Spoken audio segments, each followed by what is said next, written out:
이런 제목으로 잠시 말씀 듣고자 합니다. 사실 이 베드로라고 하는 예수님의 제자는 평소에 제자들 앞에서 다른 제자들은 다 주님을 부인할지라도 자신은 결코 주님을 부인하지 않겠다고 공개적으로 장담하며 자신 있게 말하다가 주님께서 가야바 대제사장의 뜰에서 사내들인 공회원들에 의하여 재판받던 그날 밤에 많은 사람들 앞에서 공개적으로 예수님을 모른다고 3번이나 부인해 버렸습니다. 베드로는 자신이 주님을 배반한 일로 크게 낙심하고 좌절하여 예수님 곁을 떠나서 방 안에 깊이 숨어버렸습니다. 본문은 부활하신 예수께서 부활 후에 갈릴리 호숫가 이 서남쪽 지역에 있는 디베라 호숫가로 제자들이 고기 잡으러 가버린 그 밤 아침에 찾아가셨습니다. 제자들이 주님을 따르는 제자로 사람을 낚는 어부의 일을 해야 함에도 예수께서 죽으시고 난 다음에 크게 낙심하여 과거에 고기 잡던 어부의 일로 그만 돌아가 버렸어요. 밤새도록 갈릴리 호수에 나가 고기를 잡았으나 한 마리도 잡지 못했어요. 그래서 이 아침이 되어졌을 때 이 디베라 호숫가에 앉아 계시던 한 분이 배 오른편에 그물을 던져라 말씀하셨는데 제자들이 말대로 그대로 배 오른편에 그물을 던졌더니 많은 물고기가 잡혔고 그물이 찢어질 것 같이 많이 잡혔으나 찢어지지 아니하고 그대로 건져 올렸는데 재밌는 사실은 사도 요한이 옆에 있는 베드로 보고 주님이시다. 사도 요한이 제일 먼저 알아봐요. 주님이시다. 베드로가 이게 옷을 입은 채 호수로 내려가고 이렇게 해서 제자들이 잡은 고기를 몇 마리 가져오라 해서 숯불 위에 굽고 그 아침에 아마 무슨 빵 했을까요? 요즘 같으면 저 영광의 모시떡 했을까? 우리나라 사람들 같으면 그럴 수 있지만 아니 우리나라 같으면 요즘 기정떡 먹을 수 있는데 저 사람들이 떡을 먹을 리는 없고 그들이 먹는 주식의 빵에다가 생선을 구워가지고 여러분 그 터키 쪽에 보니까 이 정어리들 이게 청어들 아니 이 고등어들 구워가지고 그것을 빵 속에다가 넣어가지고 그냥 이렇게 비먹습니다. 근데 그게 그렇게 맛있대. 이게 우리 상상이 돼요? 아니 고등어를 이렇게 구워가지고 이게 기름 해가지고 튀겨가지고 이거 빵 속에다가 넣어가지고 그것을 비먹는데 아주 맛있다는 거야. 터키 이스탄불에 그게 아주 이게 맛있는 음식이라는 거예요. 제자들과 함께 잡수시고 난 다음에 예수께서 베드로를 앞세워 걸어가시면서 요한의 아들 시몬아, 내가 이 사람들보다 나를 더 사랑하느냐? 베드로에게 한 번도 아니고 3번에 걸쳐 물으시고 베드로가 참 진지하게 그러하나이다. 주님, 제가 주님을 사랑하는 줄 주님께서 아시나이다. 똑같이 이 긴장해서 겸손하게 베드로가 대답해요. 예수님께서 베드로의 말을 들으시고 베드로의 이 좌절과 실수를 용서하시고 내 어린 양을 먹이라, 내 양을 치라 하시며 다시 제자들 앞에서 공개적으로 제자의 사명을 맡겨주시는 일이 이 본문에 나와 있습니다. 주님이신 예수님은 제자들이 이 실수해서 넘어지고 또 넘어지고 좌절하고 이렇게 했을 때 내버려 두시지 아니하시고 뭐 하신다? 찾아가셔서 그들과 더불어 대화를 나누시고 그들을 격려하시고 그들의 사랑과 믿음을 확인하시고 그들에게 뭐 해요? 다시 제자의 사명을 맡겨주시고 이게 죽기까지 주를 위하여 헌신하도록 또 능력과 이 사명을 주시는 분이에요. 성도 여러분, 뭐 이 베드로만 넘어져요. 우리들도 많이 넘어지지 않아요?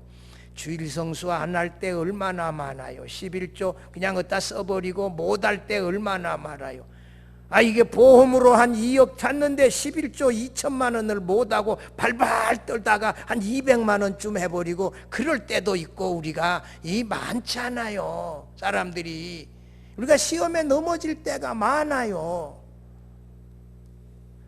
넘어진 베드로와 같은 사람들이 오늘 우리들이에요.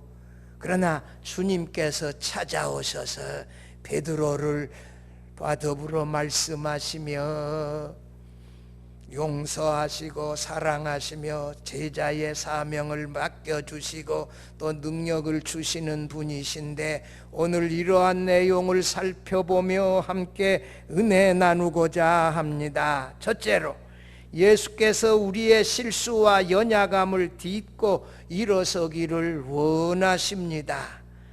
예수께서 하나님의 아들로서 인자가 되어 우리 대신 십자가에 달려 죽으셨습니다. 그러다가 우리를 의롭다 하시기 위하여 장사한 지 3일 만에 다시 살아나셨고요.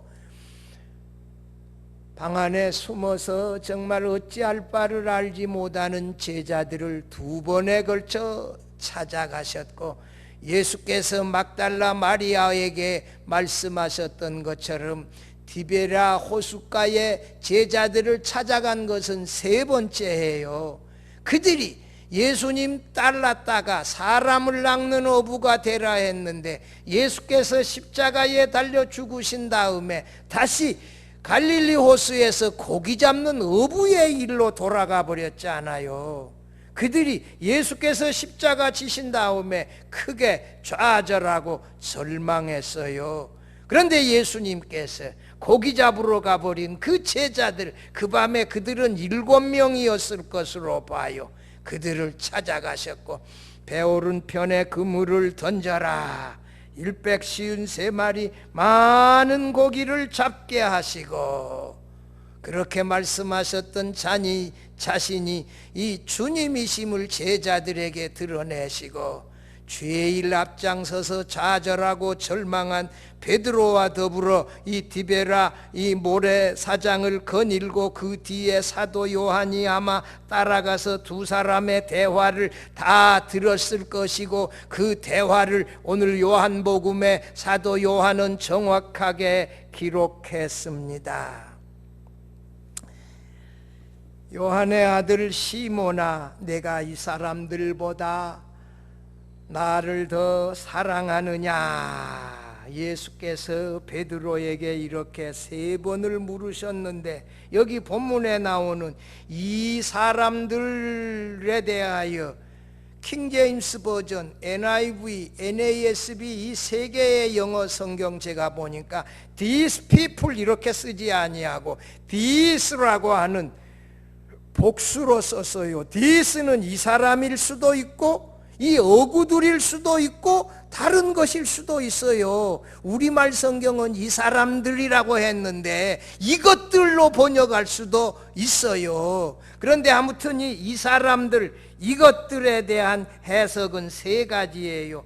내가 이 제자들을 사랑하는 것보다 나를 더 사랑하느냐 해석할 수 있지만 이 해석은 요한복음에 나오는 어떠한 주제하고도 일치하지 않습니다. 연결되지 않습니다. 두 번째, 내가 이 물고기 잡는 어구들을 사랑하는 것보다 나를 더 사랑하느냐 하는 해석 가능해요. 예수님이 베드로 보고, 야, 너가 이 어구들이니까 물고기 잡는 일보다 나를 더 사랑하느냐, 이렇게 해석할 수 있다는 거예요. 그러나 이것은 말이에요, 유독 베드로에게만 이렇게 어부의 직업을 빗대서 예수님께서 질문하셨다는 것은 상식적으로 맞지 않는다는 거예요. 세 번째 해석이 가장 그럴듯한데, 다른 제자들이 나를 사랑하는 것보다 내가 나를 더 사랑하느냐라고 하는 이 해석은 거기 있었던 베드로까지 7명이니까 베드로 빼면 6명의 제자들이 예수님을 사랑하는 것보다 내가 나를 더 사랑하느냐 하는 질문으로 해석하는 것인데, 베드로가 성격이 급하지 않아요. 빠르지 않아요. 그래서 다른 제자들보다도 앞장서서 빠르게 장담하여 주저넘게 예수님에게 대답하곤 했잖아요.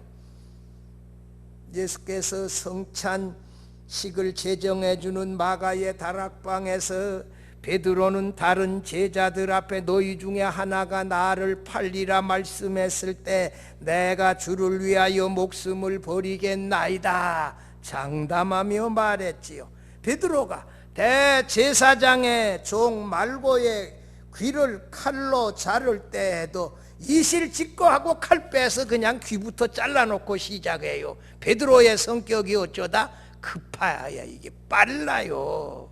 그러다 보니까 실수가 많아. 그 밤에 마태복음 26장 33절에서 베드로가 대답하여 이르되 모두 주를, 이 모두는 제자들 모두가 주를 버릴지라도 저는 결코 버리지 않겠나이다 라고 제자들 앞에 앞장서서 장담하여 대답했지요. 그런데 베드로는 행동만 앞장선 것이 아니고 생각과 말로도 주께서 재판받던 날 밤에 가야바 제사장의 뜰에서 예수님을 3번이나 모른다고 부인해 버렸습니다. 베드로의 제자의 지위는 그 예수님을 부인하고 배반함으로 말미암아 회복하기 어려울 지경에 빠져버렸지요. 예수님으로부터서 제자들 앞에서 공개적으로 용서하고 회복해 주는 이런 일이 필요했습니다. 예수께서 베드로의 제자의 지위를 회복해 주시기 위하여 디베라 호숫가에 찾아가셨고 베드로에게 3번에 걸친 질문을 하셨고 베드로로 하여금 진지하게 대답하도록 유도하셨다. 주님, 그렇습니다. 제가 주님을 사랑하는 줄 주께서 아시나이다. 이런 질문을 공개적으로 제자들 앞에서 들으시고 나서 베드로를 용서하시고 내 어린 양을 먹이라, 내 양을 치라, 제자의 직분을 당당하게 다른 제자들 앞에서 회복시켜 주셔서 제자들이 야 너는 지난번에 넘어지지 않았냐, 넌 제자도 아니다, 이런 말 막아주시지 않아요. 실질적으로 베드로가 한번 설교할 때 오순절날 3,000명이 회개하는 이 기적의 역사가 일어나지 않아요. 이런 능력을 예수님이 베드로에게 주시지 않아요. 본문에 나오는 내가 이 사람들보다 나를 더 사랑하느냐, 사랑하드는 동사가 이게 2개가 나와요. 하나는 아가파오라고 하는 좀 더 강하게 사랑하다는 뜻의 동사 아가파오, 그 다음에 좀 덜 사랑하는 약한 의미로 사랑하다는 뜻으로 필레오라고 하는 2 히라보 동사가 나오는데 예수님은 베드로에게 아가파오로 물으셨는데 내가 나를 강하게 사랑하느냐 물으셨는데 베드로는 강하게 사랑합니다 말 못하고 약한 사랑 필레오로 대답했다는 것이 지금까지 전통적인 해석인데 제 은사 D.A. 카슨 교수는 이 해석이 옳지 않다는 거예요. 베드로가 예수님을 3번 부인하고 난 후에 자만심이 많이 깨지고 많이 겸손해졌어요. 강하게 사랑한다고 말할 수 없어 좀 더 약하게 사랑한다는 뜻으로 필레오에 사랑한다는 말로 대답했다는 거예요. 그러나 3번째 예수님께서 베드로에게 이 덜 약하게 사랑하는 필레오로 물었고 베드로도 약하게 사랑하다는 필레오로 대답했다는 것인데, 그래서 NIV 성경에서는 이 의미를 잘 드러내가지고 Simon son of John, do you truly love me more than this? 이렇게 정말로 truly, 이 정말로라고 하는 단어가 여기 들어가 있어요. 그때 베드로는 그냥 you know that I love you, truly라고 하는 단어가 없어요. 정말로 제가 예수님을 사랑합니다 이렇게 베드로가 말 못하고 I love you, you know that I love you, 제가 예수님 사랑하는 줄 예수님이 아십니다. 이렇게 이 전통적인 해석에 근거해서 NIV 성경은 번역했는데 D.A. 카슨 교수는 이 전통적인 해석이 올바르지 않다는 거예요. 그 이유가 몇 가지로 설명했는데 복음서에서 이 강하게 사랑하다는 아가파오와 약하게 사랑하다는 필레오라고 하는 동사가 번갈아서 교체로 사용된 경우가 여러 번 있다는 거예요. 요한복음만 해도 사랑하는 제자 할 때 한 번은 아가파오, 한 번은 또 필레오로 사용하고, 아버지께서 아들을 사랑하시다고 한들 때도 아가파오만 사용하는 것이 아니라 필레오도 사용해서 이 두 단어가 이게 함께 교차로 이게 사용되었다는 거예요. 일괄적으로 해석할 수 없다는 이유예요. 신약 성경에 이게 아가파오가 말이 꼭 고상한 뜻만의 사랑이 아니는 거예요. 디모데후서 4장 10절에 데마가 이 세상을 사랑하여 나를 버리고 어디로 갔고? 데살로니가로 갔고. 이게 데마가 이 세상을 사랑할 때 아가파오라고 하는 강한 사랑, 고상한 사랑의 동사를 사용했는데 데마가 세상 사랑한 것은 고상한 사랑이 아니거든요. 아가파오를 이 강한 사랑, 고상한 사랑으로만 해석할 수 없다는 것이에요. 이 아가파오는 인류애적이고 이타적이고 적극적인 기독교의 사랑을 말한다고 하면, 필레오는 감정적이고 이 남녀간의 사랑, 인간적인 사랑으로 해석할 수 있다 이렇게 해석했는데 이 해석이 전통적인 해석인데 이게 옳지 않다는 거예요. D.A. 카슨 교수의 주장은 뭐예요? 복음서 저자들이 자신들만의 문체로 약간씩 다르게 교차해서 바꾸어가며 이 아가파오와 필레오라고 하는 동사를 사용했다는 거예요. 그러니까 이 전통적인 해석 따르기는 조금 어렵다. 그 다음에 베드로를 이 많은 사람들 앞에서 예수님을 부인했기 때문에 또 많은 사람들 앞에서 용서하고 회복시켜줄 필요가 있었지요. 요한의 아들 시몬아, 내가 이 사람들보다 나를 더 사랑하느냐 하는 질문을 제자들 앞에서 하고 베드로의 대답을 제자들도 다 듣는 데서 대답하게 해서 베드로를 용서하시고 다시 제자의 지위를 회복해 주시기 위한 사랑에서 나온 질문이라는 것이에요. 베드로를 넘어지게 하기 위함이 아니라 베드로를 회복시키고 다시 제자의 사명을 맡겨주기 위하여 유달리 베드로에게만 3번에 걸친 질문, 3번에 걸친 부인을 염두에 두면서 이렇게 물으셨다는 것이에요. 근데 베드로가 한번 넘어지고 나서 다윗의 고백처럼, 다윗이 고난당하기 전에는 내가 그릇 행하였더니 이제는 주의 율례를 배우게 되었나이다. 사람이 이게 고난을 통해서 사람을 뭐해요? 상당히 신중하게 만들어요. 사람이 상당히 진지하게 만들어요. 사람을 상당히 겸손하게 만들어요. 그런 의미에서 고난은 우리 인간에게 유익한 것도 있어요. 베드로가 이렇게 한번 넘어지고 나서 이 대답이 굉장히 진지해요. 지난번처럼 촐랑촐랑거리고 앞장서서 이 제자들 6명이 예수님을 사랑하는 것보다 제가 더 사랑합니다. 지난번 넘어지기 전이라면 그렇게 대답했을 거예요. 근데 넘어지고 나서 3번이나 묻는데 한 번도 그렇게 대답하지 아니하시고 예수님의 질문에 심호흡을 몇 번 한 다음에 몇 번 숨 좀 쉰 다음에 생각하고 또 생각한다고. 주님, 그렇습니다. 제가 주님을 사랑하는 줄 주께서 아십니다. 더 사랑한다고 말하지 않아요. 주님에게 다 맡겨버리고 이 겸손하게 진지하게 대답해요. 베드로가 얼마나 사람이 달라졌냐고요. 사람이 진지해졌잖아요. 촐랑거리지 않잖아요. 겸손하게 대답하잖아요. 모든 것을 하나님의 주권에다가 다 맡기지 않아요. 여러분, 이게 얼마나 놀라워요. 고난은 우리 인간에게 시련만 주는 것이 아니라 이런 이 겸손함, 이런 진지함을 가져다 준다. 고난당한 것이 내게 유익이라. 여러분, 이렇게 고백할 수 있으면 참 우리는 성수가 있는 그 수준에 어느 정도 도달해 있는 것이에요.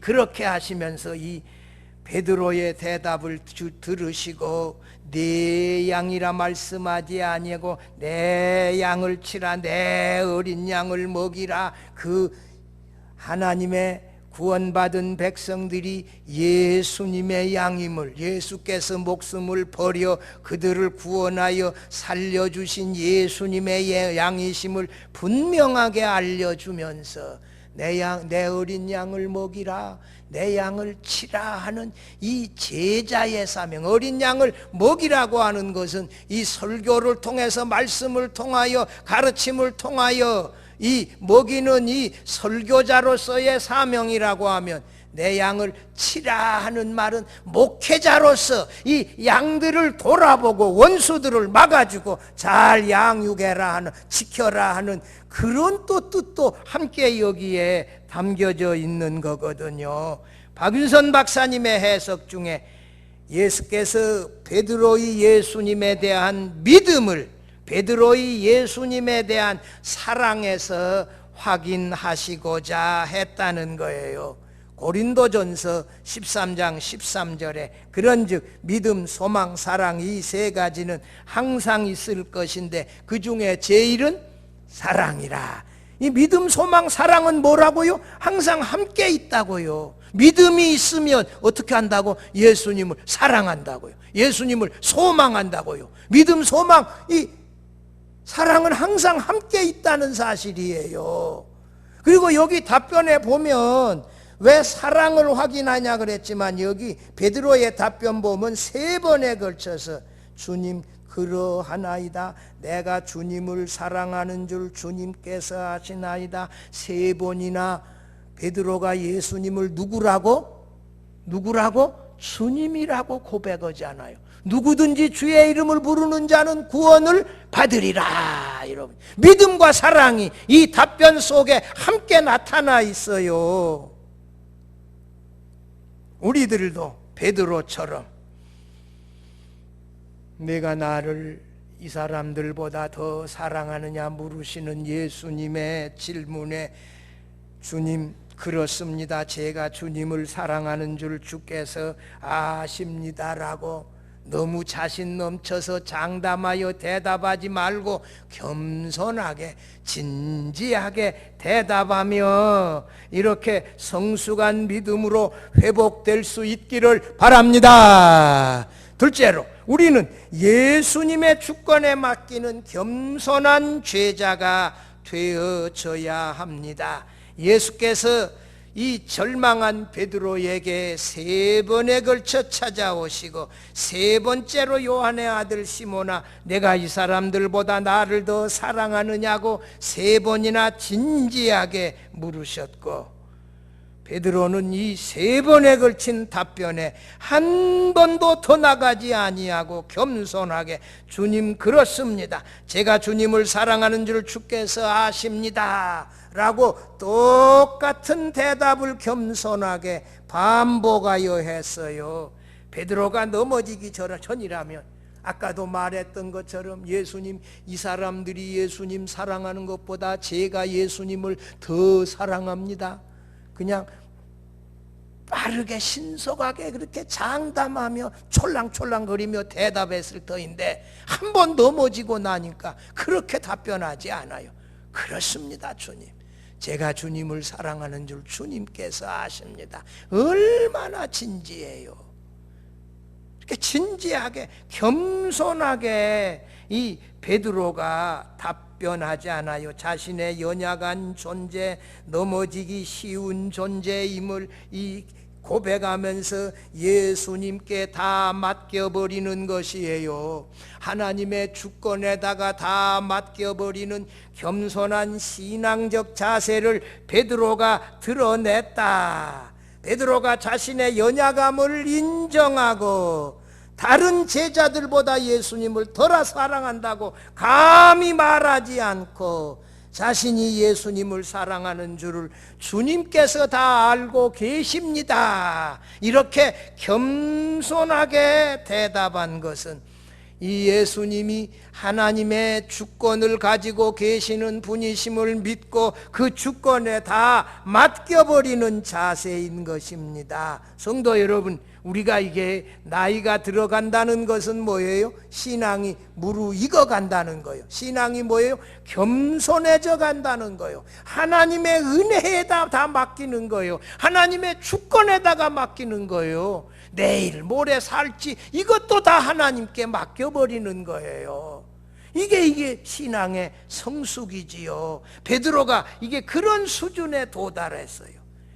베드로를 용서하셨다는 말 한마디가 뭐예요? 내 어린 양을 먹이라, 내 양을 치라. 이것이 너는 이제 나의 제자로 사명이 다시 회복이 되어졌다. 너는 부인했던 사람, 제자 아닌 사람이 아니라 너는 다시 회복했다. 그 말을 뭐예요? 내 어린 양을 먹이라, 내 양을 치라. 너는 확실히 내 제자다. 다른 제자들 앞에서 인정해 주시지 않아요. 이 얼마나 놀랍습니까?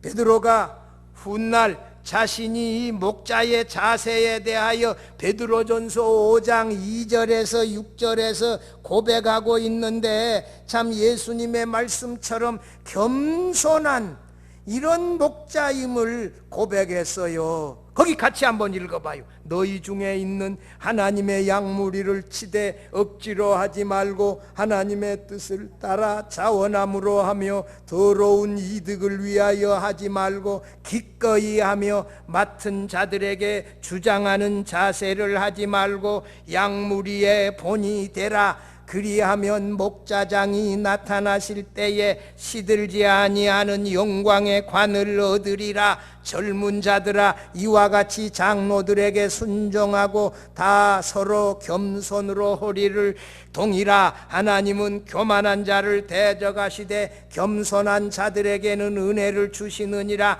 그러므로 하나님의 능하신 손 아래서 겸손하라. 때가 되면 너희를 높이시리라. 이렇게 베드로 사도가 고백했잖아요. 이런 겸손한 자세, 모범적인 자세, 자원하는 자세, 헌신적인 자세로 이게 회복했어요. 성도 여러분이요, 우리가 이게 나이 들어가며 주의 몸된 교회에서 충성할 때 베드로가 고백했던 것처럼 뭐예요? 모범적인 자세로, 자원하는 자세로, 헌신의 자세로 겸손하게 주님을 섬기며 충성하다가 하나님이 높여주시고 재림의 날 오셔서 생명의 면류관 주실 때 받을 수 있는 우리 모든 성도들이 될 수 있기를 바랍니다. 셋째로, 우리의 사명을 감당하되 죽기까지 감당해야 합니다. 18절 19절은 말입니다. 사도 요한이 이 내용의 기록을 뭘로 기록해요? 예수님의 베드로에 대한 예언, 다시 말해서 베드로의 순교 예언을 담고 있어요. 18절 19절 보면 내가 진실로 진실로 내게 이르노니 내가 젊어서는 스스로 띠띠고 원하는 것으로 다녔거니와 늙어서는 내 팔을 벌리리니 남이 내게 띠띠우고 원하지 아니하는 곳으로 데려가리라. 이 말씀을 하시면 베드로가 어떠한 죽음으로 하나님께 영광을 돌릴 것을 가르치심이러라. 이 말씀을 하시고 베드로에게 이르시되 뭐라? 나를 따르라 하시니. 이 18절 19절인데 이것이 뭐요? 베드로의 순교를 예언하는 예수님의 예언의 말씀이에요. 그것을 사도 요한은 기록해 놨어요. 베드로가 젊어서는 그가 원하는 대로 다녔으나 노년에는 하나님의 뜻을 따라 하나님이 원하는 대로 로마에 가서도 십자가에 거꾸로 달리며 순교하면서까지 하나님의 뜻에 순종했다. 여러분, 이 내 팔을 벌리리니 이 말의 뜻은 감옥에서 손이 붙들려 매달린다, 감옥에 갇힌다 이런 뜻도 있고 또는 나중에 십자가에 달려 죽을 것을 의미하는 것으로 해석하기도 했습니다. 베드로의 죽음이 예수님의 죽음을 본받아 하나님께 영광을 돌리게 되어질 것을, 여러분 요즘 그 조영성 선교사가 크리스찬니티 투데이에 글을 하나 썼어요. 뭐냐, 이 너무 순교라고 하는 단어를 남용한다. 우리 그 선배인데 애굽에서 이렇게 운전하다가 코너에서 앞차가 와서 받아서 죽었거든요. 이것을 순교라고 해석했는데 그런 경우는 순교라 그러지 말고 뭐라? 순직이다. 선교 사명을 감당하다가 그렇게 죽었으면 뭐다? 순직이다 이렇게 표현해야지.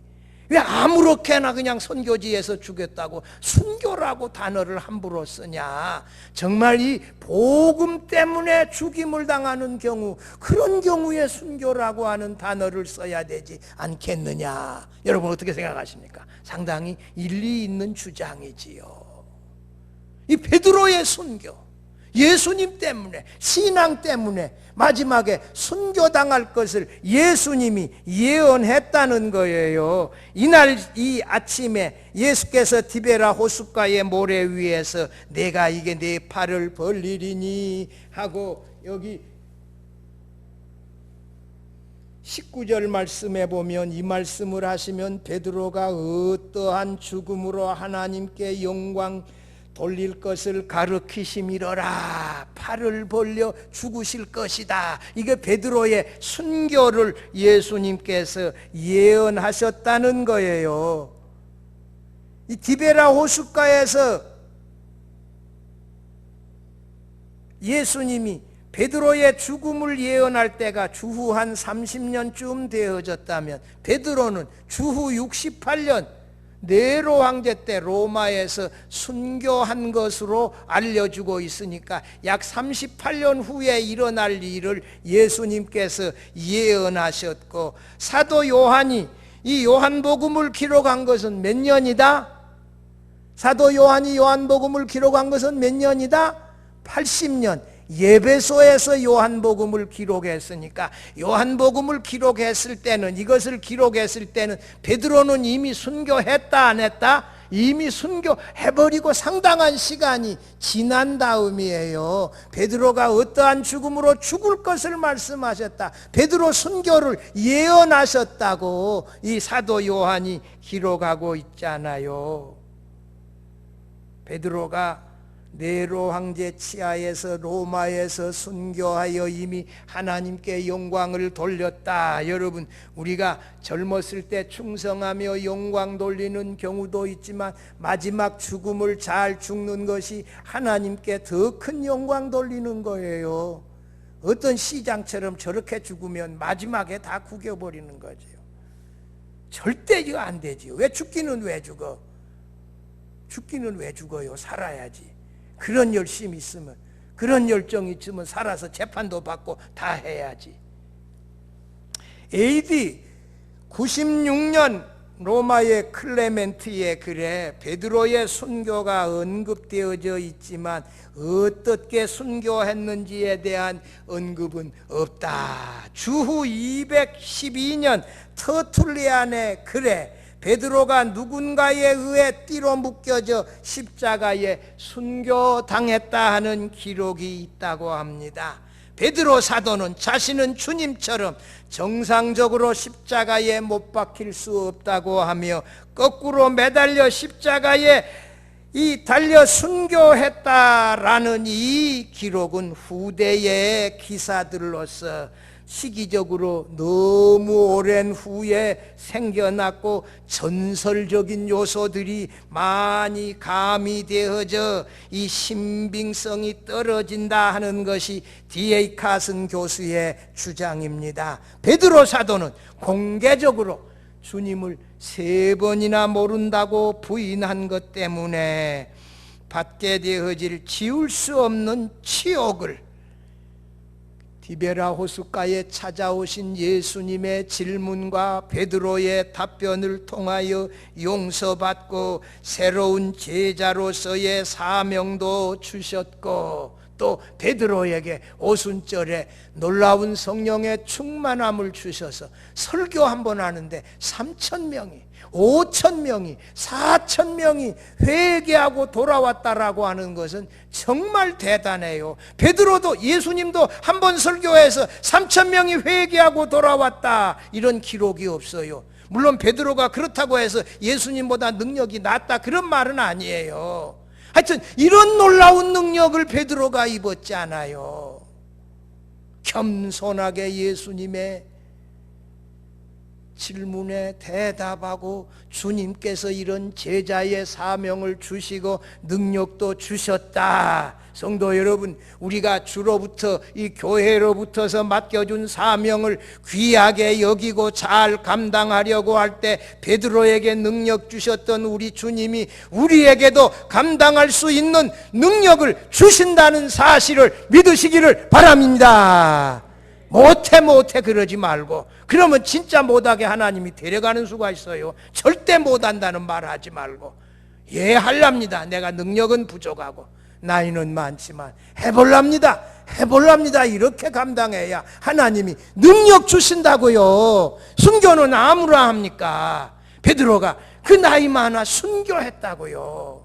그런 능력을 우리 주님께서 주셨어요. 19절 마지막에 나를 따르라, 이 말씀은 베드로에게만 하신 말씀이 아니라 오늘 우리들에게도 주신 말씀인데, 예수님의 제자가 되어 일평생 변함없이 흔들리지 말고 예수님을 따르라, 이런 초청의 말씀입니다. 베드로 사도가 넘어져 버린 과거의 이 부끄러운 수치를 예수님을 만나 용서받고 제자의 사명을 다시 받아 실수를 딛고 일어서서 예수님이 주시는 놀라운 능력으로 정말 사도행전의 1장에서 15장까지의 역사는 베드로 사도의 이 역사예요.